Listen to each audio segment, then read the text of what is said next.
तो आज के सीन क्रिएशन के वीडियो में एक बार फिर से आप लोगों का स्वागत है ब्लेंडर मैन के हमारे चैनल पे। तो आज हम लोग कुछ इस तरह के रियलिस्टिक सीन को क्रिएट करना सीखेंगे। तो उसके लिए हम यूज करेंगे ब्लेंडर 4.2 के LTS वर्जन को। अब आप लोग यहाँ थोड़ा सा शॉकिंग हो सकते हैं कि LTS वर्जन होता क्या है। तो LTS वर्जन का फुल फॉर्म होता है long term support version. LTS version को डाउनलोड करने के लिए आपको सबसे पहले अपने क्रोम ब्राउजर पे आ जाना है। क्रोम ब्राउजर पे आने के बाद आपको यहाँ पे लिख देना है ब्लेंडर 4.2 LTS। 2000 years later. जैसे आप यहाँ पे ब्लेंडर 4.2 LTS लिख के इंटर प्रेस करेंगे तो आपके सामने ये ब्लेंडर का LTS वर्जन आ जाएगा। ब्लेंडर 4.2 का LTS वर्जन जो है वो और सभी वर्जन से ज्यादा स्टेबल होता है, क्योंकि ब्लेंडर 4.2 में जो कमियां होती है उसे ब्लेंडर 4.2 के LTS वर्जन में सुधार के अच्छी तरह से उसे रिलीज किया जाता है। देखिए यहाँ पे हमारे पास ब्लेंडर 4.3 भी है, ये लेटेस्ट है, लेकिन अभी इसमें बहुत सारे बग्स होंगे। तो जब इसका ब्लेंडर 4.3 का LTS वर्जन आएगा तो हम इसको यूज करेंगे। तो यहाँ से आपको बस डाउनलोड कर लेना है और जैसे आप इंस्टॉल करते हैं वैसे आपको इंस्टॉल कर लेना है। तो हमारे पास खुल के आ गया ये ब्लेंडर का इंटरफेस 3D व्यू पोर्ट। तो अब आपको क्या करना है कि हम इस क्यूब से ही उस सीन को क्रिएट करेंगे। सबसे पहले हम अपना यहाँ पे स्क्रीन कास्ट की को ऑन कर लेते हैं। अब आपका ध्यान सिर्फ मेरे माउस के कर्सर पे होना चाहिए और जब मैं भी कोई शॉर्टकट की बोलूं तो आपका ध्यान यहाँ पे लेफ्ट साइड में होना चाहिए, क्योंकि हो सकता है कि अगर कुछ चीजें मुझसे मिस हो गई हो तो आप इसे देखकर इजीली समझ पाए। तो सबसे पहले हम क्या करते हैं, लेफ्ट क्लिक से सिलेक्ट करते हैं और उसके बाद यहाँ पे हम आ जाते हैं स्केल में। स्केल पे प्रेस करते हैं और अब हम इसको रूम के एक साइज का बनाएंगे। तो उसके लिए हम क्या करते हैं कि इसको प्रेस करके इधर थोड़ा सा हम खींच लेते हैं और इसको X डायरेक्शन में भी और थोड़ा सा Z डायरेक्शन में भी इसको स्केल कर देते हैं। अब इसके हम पोजीशन को सरफेस पे लाएंगे। तो सबसे पहले हम इसके फ्रंट व्यू में आने के लिए अपने नंपैड का 1 प्रेस करते हैं और इसको हम अच्छे से एडजस्ट कर लेते हैं। तो ये हम 3D व्यू पोर्ट के सरफेस पे आ गए हैं। अब आप लोग सोच रहे होंगे कि हम ऐसे कैसे मूव कर रहे हैं। तो हम यहाँ पे देखिए अल्ट और शिफ्ट के साथ हम ऐसे मूव कर पा रहे हैं। और अगर हमको इसका 360 डिग्री व्यू करना है तो हम अल्ट प्रेस करके 360 व्यू कर सकते हैं।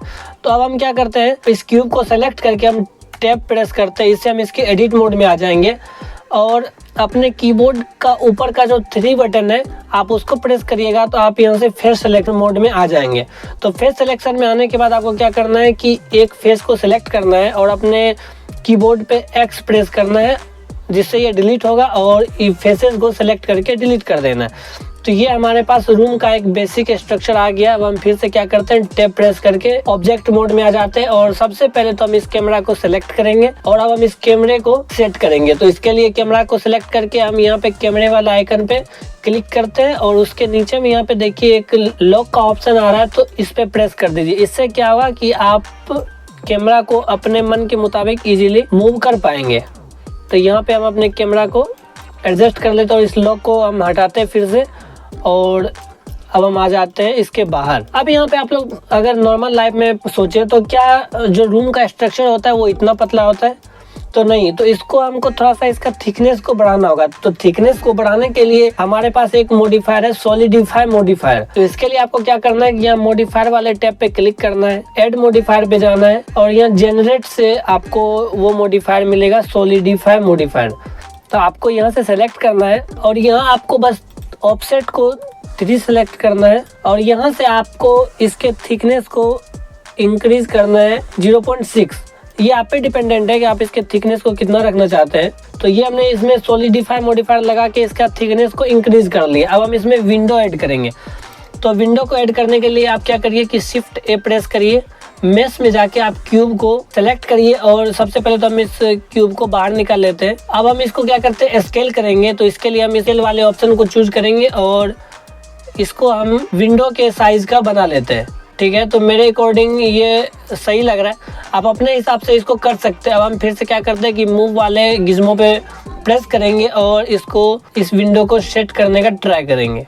ठीक है, तो आपने अब इसको क्या किया है कि इसका एक जो विंडो होता है उसको आपने सेट कर लिया है। हम इसको थोड़ा सा और इधर मूव कर लेते हैं। अब हमको क्या करना है कि ये विंडो को बनाने के लिए सबसे पहले तो अपने इस बेसिक रूम के स्ट्रक्चर को सेलेक्ट करना है, फिर से ऐड मॉडिफायर पे जाना है और यहाँ से हमको बुलियन मॉडिफायर को ले लेना है और अब हम यहाँ से इस क्यूब के नाम को एडिट करके विंडो रख लेते हैं, जिससे कि हमको बाद में आसानी हो ढूंढने में। कि सबसे पहले तो फिर से हम इस रूम के बेसिक स्ट्रक्चर को सिलेक्ट करते हैं, ऑब्जेक्ट में आते हैं और यहाँ से विंडो को सिलेक्ट करते हैं तो यहाँ से हमारा विंडो पे बुलियन मॉडिफायर लग चुका है। तो हम क्या करते हैं कि इसको सेलेक्ट करके हम टैब प्रेस करते हैं और अपने एडिट मोड में आ जाते हैं और हम अपने फेस सिलेक्शन में ऑलरेडी है। तो हम इसके क्या करते हैं कि सिलेक्ट करके एक्स प्रेस करके इसके फेसेस को डिलीट करते हैं, फिर से एक्स प्रेस करके इसके फेसेस को डिलीट कर देते हैं। तो ये देखिए हमारे पास ये विंडो का जो है वो बेसिक स्ट्रक्चर तैयार हो चुका है। तो ठीक है, तो हम इसमें एक ही विंडो रखेंगे, तो इसीलिए मेरे हिसाब से ये परफेक्ट है। कैमरा को हम क्या करते हैं कि फिर से थोड़ा सा इसमें चेंजिंग कर लेते हैं, मेरे अकॉर्डिंग ये सही है। ठीक है, तो आपका इतना काम हो गया, आपने विंडो भी ऐड कर लिया। अब हमको जरूरत है इसमें शेडिंग की। उसके लिए आप सबसे पहले क्या करिए, इस होम के बेसिक स्ट्रक्चर को सिलेक्ट करिए, टैब में आके एडिट मोड में आइए, फेस सिलेक्शन में आप ऑलरेडी है। और अब आप क्या करिए कि यहाँ से इसका जो नीचे वाला पोर्शन है इसको एक्स प्रेस करके इसके फेसेस को डिलीट कर दीजिए। अब आप फिर से आ जाइए अपने ऑब्जेक्ट मोड में, आप यहाँ से शिफ्ट ए प्रेस करके एक प्लेन को ऐड कर लीजिए और इसको भी अपने स्केल की मदद से इसको स्केल कर लीजिए। ठीक है, तो ये परफेक्ट है। अब हम इसके जो सरफेस है, इसका जो सरफेस है उसमें भी थिकनेस को इंक्रीज करने के लिए ऐड मॉडिफायर पे जाएंगे और यहाँ पे सॉलिडिफाई मॉडिफायर से इसके थिकनेस को हम लोग इंक्रीज कर लेंगे 0.06। ठीक है, तो ये परफेक्ट है। अब रूम को थोड़ा सा स्मूथ बनाने के लिए हम लोग क्या करते हैं कि एक और इसमें मॉडिफायर लगाते हैं, बेवल मॉडिफायर। और बेवल मॉडिफायर में आप सेगमेंट को क्या करिए 3 कर दीजिए और अमाउंट को आप अपने हिसाब से इंक्रीज या डिक्रीज कर सकते हैं, वो पूरा आप पे डिपेंडेंट है। मेरे हिसाब से ये सही लग रहा है। ठीक है, ये परफेक्ट है। और इसका थोड़ा सा थिकनेस भी हम बढ़ा देते हैं। अब हम इसमें क्या करते हैं, अब इसमें शेडिंग करते हैं। शेडिंग करने के लिए आपको कुछ एसेट्स का जरूरत पड़ेगा, जिसका लिंक मैंने डिस्क्रिप्शन से दे दिया है। या आप क्या कर सकते हैं कि यहाँ से आप अपने क्रोम ब्राउज़र पे आइए और यहाँ से आप सर्च करिए पॉली हेवन।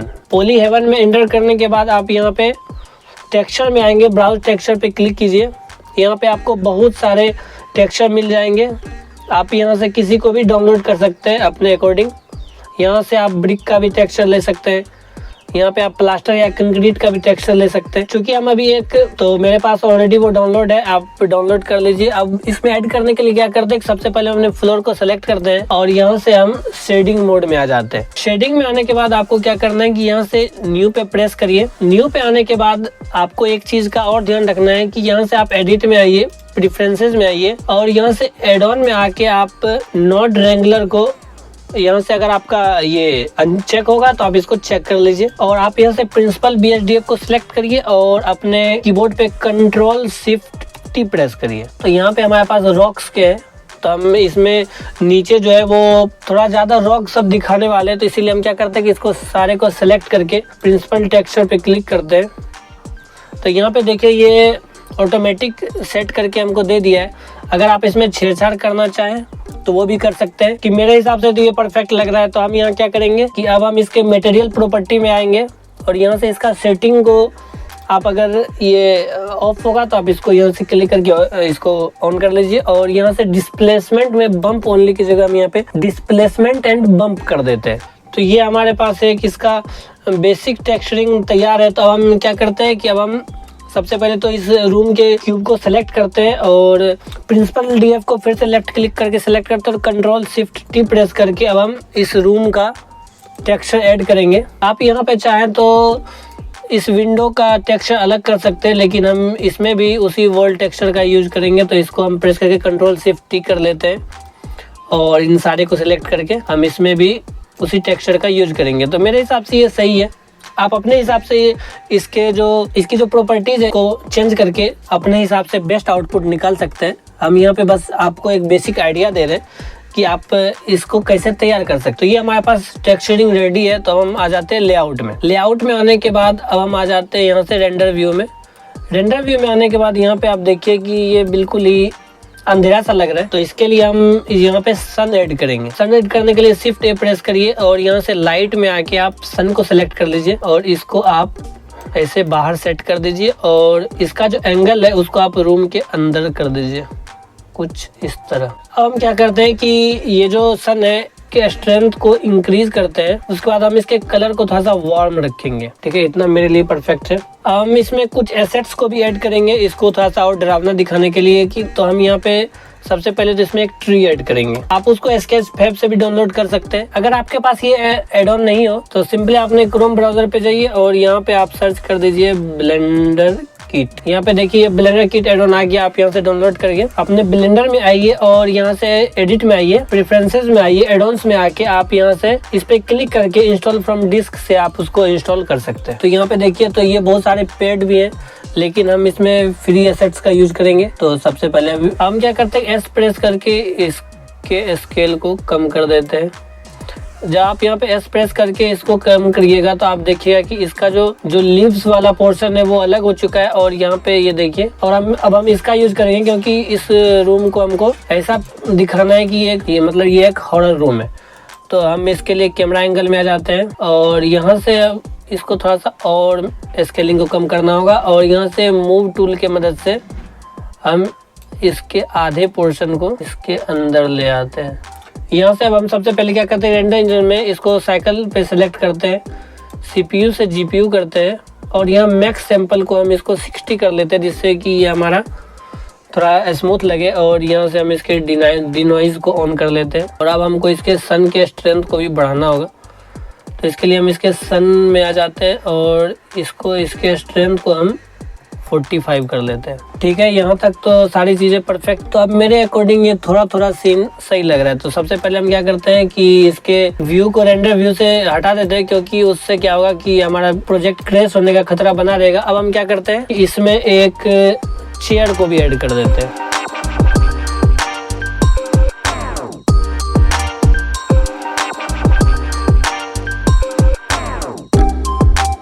तो ये हमारे लिए परफेक्ट है। अब हम इसमें क्या करते हैं, एक और इसमें चेयर ऐड करते हैं।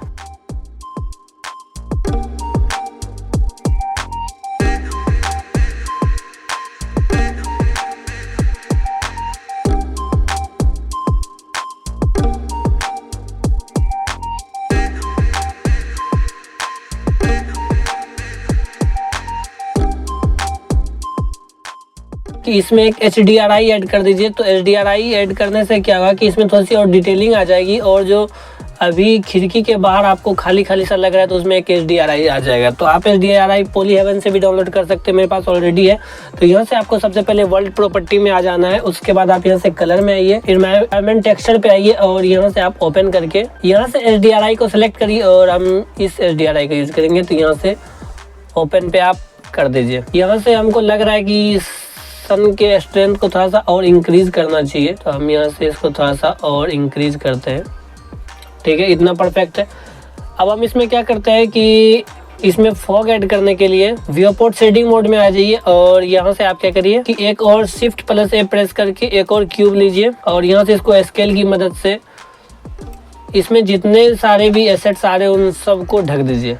तो ये करने के बाद आप क्या करिए कि इसके ऑब्जेक्ट मोड में आइए, सेलेक्ट करके इसके शेडो को ऑफ करिए और यहाँ से टेक्सचर को इसका वायर पे सेलेक्ट करिए।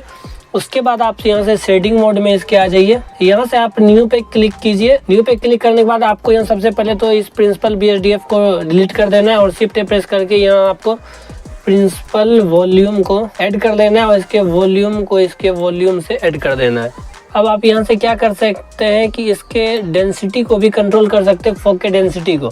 तो यहाँ से आप यहाँ पे देखिए डेंसिटी है, तो आप इसको अगर चाहें तो इंक्रीज भी कर सकते हैं। तो देखिए ये इंक्रीज करने पे बहुत ज़्यादा बढ़ जा रहा है, तो हम यहाँ पे क्या करते हैं 0.005 पे सेलेक्ट करते हैं। तो ये कुछ सही लग रहा है। ये रेंडर के बाद आपको और ज़्यादा क्लियर होगा। तो यहाँ से आप क्या कर सकते हैं कि फॉग के कलर को भी आप यहाँ से अपने अकॉर्डिंग चेंज कर सकते हैं। तो अब हम इसके क्या आते हैं, लेआउट मोड में आ जाते हैं, कैमरा व्यू में आ जाते हैं और यहाँ से रेंडर व्यू में आ जाते हैं। और यहाँ पे एक बात और ध्यान रखने का, अगर आप रेंडर करना चाहते हैं कुछ भी, चाहे वो एनिमेशन हो या फोटो हो, तो आप उसको क्या करिए, सबसे पहले तो आप यहाँ से व्यूपोर्ट शेडिंग मोड में आ जाइए। उसके बाद आप यहाँ से रेंडर इमेज पे क्लिक कीजिए। इससे क्या होगा कि आपका जो रेंडर है वो ज्यादा फास्ट होगा कंपेरेटिवली, अगर आप रेंडर व्यू में रह के रेंडर करते हैं तो।